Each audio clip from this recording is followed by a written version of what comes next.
Jai Bhim, Jai Bhim, Jai beam.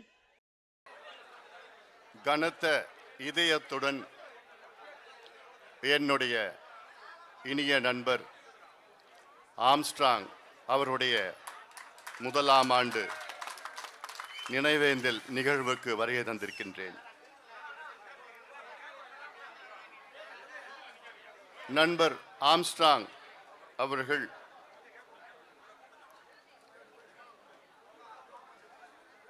தமிழ்நாட்டில் உள்ள அனைத்து பூர்வகுடி மக்கள் ஒன்று சேர வேண்டும், இந்த மக்களுக்கு சமூக நீதி பெற வேண்டும் என்ற நோக்கத்தில் அவருடைய பயணத்தை தொடங்கினார். கடந்த ஆண்டு கொடூரமான முறையிலே நம்மை விட்டு அவர் பிரிக்கப்பட்டார். அதற்கு முன்பாக பல முறை என்னுடன் நேரடியாக கருத்துக்களை சொல்லி எப்படியாவது இந்த மக்களை நாம் முன்னேற்ற வேண்டும் என்ற ஒரு மைய கருத்தை தொடர்ந்து சொல்லி வந்தார். இன்று தமிழ்நாட்டில் பூர்வகுடி மக்கள் என்றால் ஒன்று பட்டியலின மக்கள், அடுத்து வன்னியர் மக்கள், அடுத்தது மீனவர் மக்கள், மற்ற சமுதாயங்கள் எல்லாம் இருக்கின்றார்கள். ஆனால் அதிக அளவில் மண்ணின் மைந்தர்கள் பூர்வகுடி மக்கள். நம்மை இவ்வளவு காலமாக படிப்பறிவு இல்லாத, பொருளாதார முன்னேற்றம் இல்லாமல், வேலை வாய்ப்பு இல்லாமல், மதுவுக்கு அடிமையாக்கி தொடர்ந்து நம்மை வாக்கு வங்கிகளாக நம்மை ஆண்டு கொண்டிருக்கின்ற அமைப்புகள் எல்லாம் நம்மை நடத்தி வருகிறார்கள் என்று, இது என்னுடைய கருத்து மட்டுமல்ல, நண்பர் ஆம்ஸ்ட்ராங்குடைய ஆழமான ஒரு கருத்து.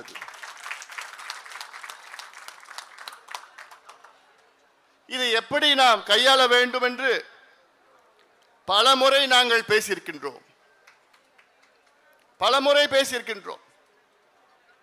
சமீபத்தில்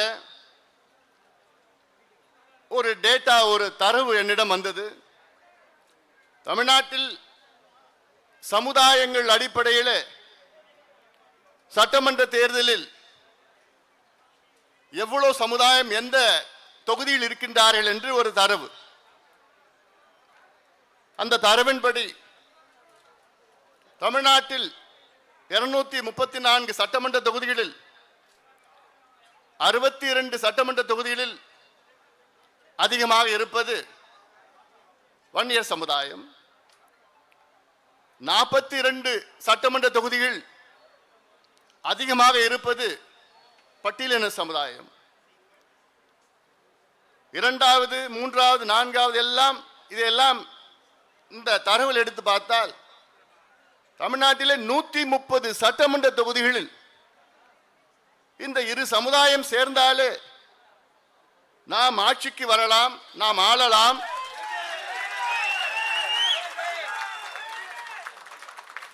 இது அடிப்படை உண்மை.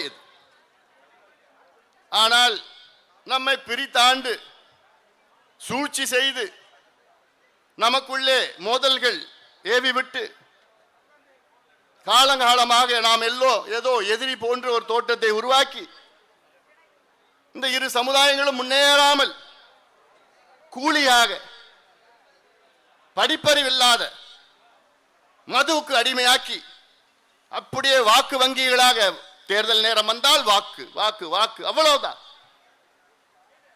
இதற்காகத்தான் எங்களுடைய ஐயா, சமூக நீதி போராளி மருத்துவர் ஐயா அவர்கள் பாட்டாளி மல் கட்சியை தொடங்கி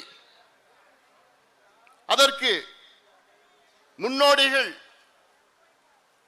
அண்ணல் அம்பேத்கர் அவர்களும் தந்தை பெரியார் அவர்களும் புரட்சியாளர் கார்ல் மார்க்ஸ் அவர்களை எங்களுடைய வழிகாட்டிகள், அவருடைய கொள்கைகளை நாங்கள் பின்பற்ற வேண்டும் என்ற நோக்கத்திலே எங்களை மருத்துவர் ஐயா அவர்கள் வழிநடத்திக் கொண்டிருக்கின்றார்கள். அதில் எந்த கருத்து வேறுபாடும் நிச்சயமாக கிடையாது.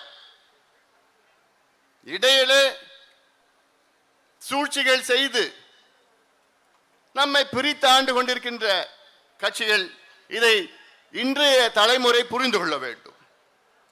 குறிப்பாக இளைஞர்கள் புரிந்து கொள்ள வேண்டும். யாரும் யாருக்கும் எதிரி கிடையாது.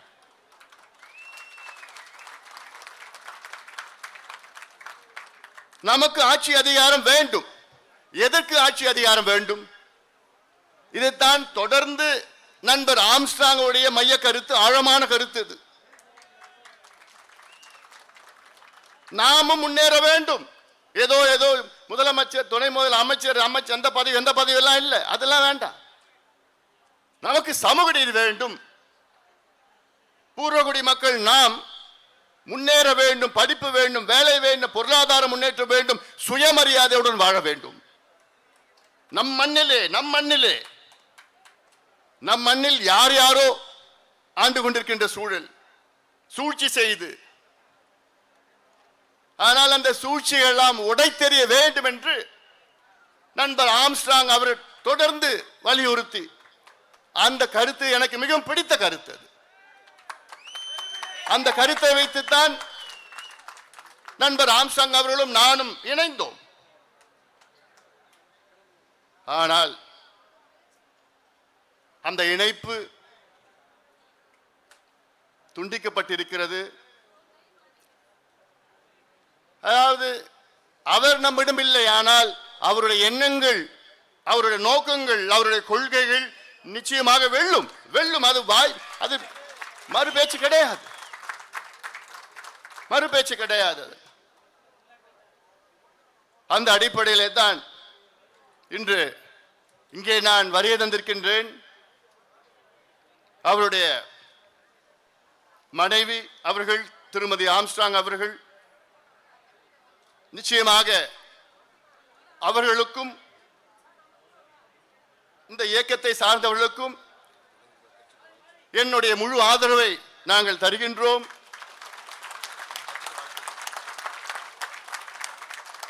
இன்று ஒரு இயக்கத்தை தொடங்கியிருக்கின்றார்கள். அந்த இயக்கத்திற்கு என்னுடைய வாழ்த்துக்கள், பாராட்டுக்களை நான் தெரிவிக்கின்றேன். இந்த இயக்கம் நண்பர் ஆம்ஸ்ட்ராங் அவருடைய அடிமட்ட கொள்கை, சமூக நீதி என்ற அடிமட்ட கொள்கை நிச்சயமாக இயங்கும். நாம் முன்னேற வேண்டும். என்றால் நாம் ஆள வேண்டும் என்ற எண்ணம் நமக்குள்ள வர வேண்டும். இன்றைய தலைமுறைகளுக்கு வர வேண்டும். நமக்குள் எந்த பிரச்சனையும் வேண்டாம், எந்த சர்ச்சையும் வேண்டாம். அதில் நான் மிக கவனமாக இருக்கின்றேன். அதை மீறி அங்கு ஒன்று இங்கு ஒன்று ஏதாவது ஒரு பிரச்சனை இருந்தால் முதல் வேலையாக அங்கே சென்று அதில் அந்த பிரச்சனைக்கு நான் தண்ணியை ஊற்றுகின்றேன். ஒரு நாள் ஒரு சிலர் அதை எண்ணெயை ஊற்றுகிறார்கள். என்னுடைய எண்ணம் இருக்கக்கூடாது.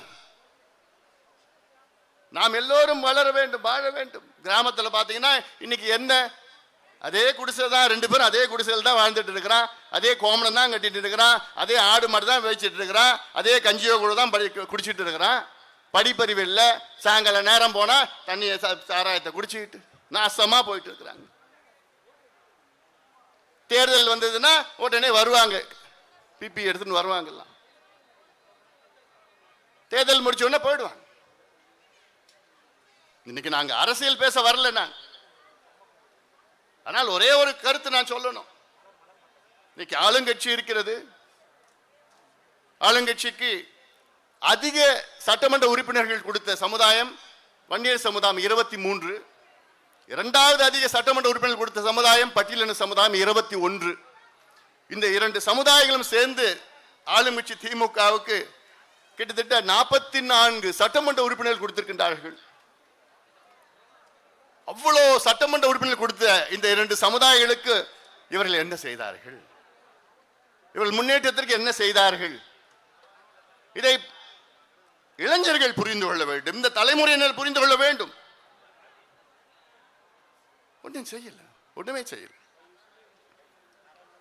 அதுலயும் பட்டியலின சமுதாயத்தை சார்ந்த அமைச்சர்கள் புரோட்டோகால் பார்த்தா மொத்தமா இருக்குது, திமுக இருக்குது 35 அமைச்சர்கள்.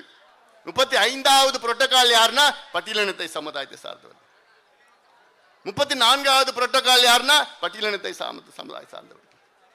32வது 33 வேற யாரும் கொடுத்தா 32வது யாருன்னா பட்டியலின சமுதாயத்தை சார்ந்தவர்.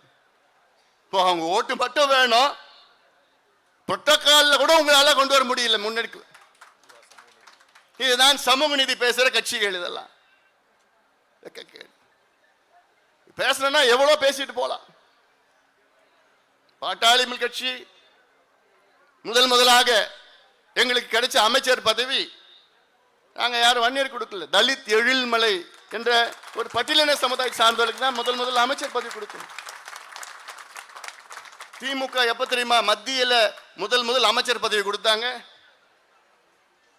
நாங்க கொடுத்தது 1998 கொடுத்தோம். திமுக 1999 கொடுத்தாங்க.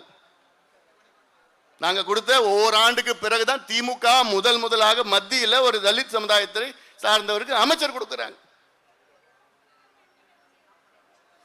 இதெல்லாம் இன்னும் எவ்வளவு பேசிட்டு போலாம். கட்சியினர் பாட்டாளி கட்சியின் பொதுச் செயலாளர் என்ற பட்டியலின சமுதாயத்தை சார்ந்தவர்கள் தான். வேற எந்த கட்சியும் மற்ற கட்சியில எதுவும் கிடையாது, யாரும் இல்லை.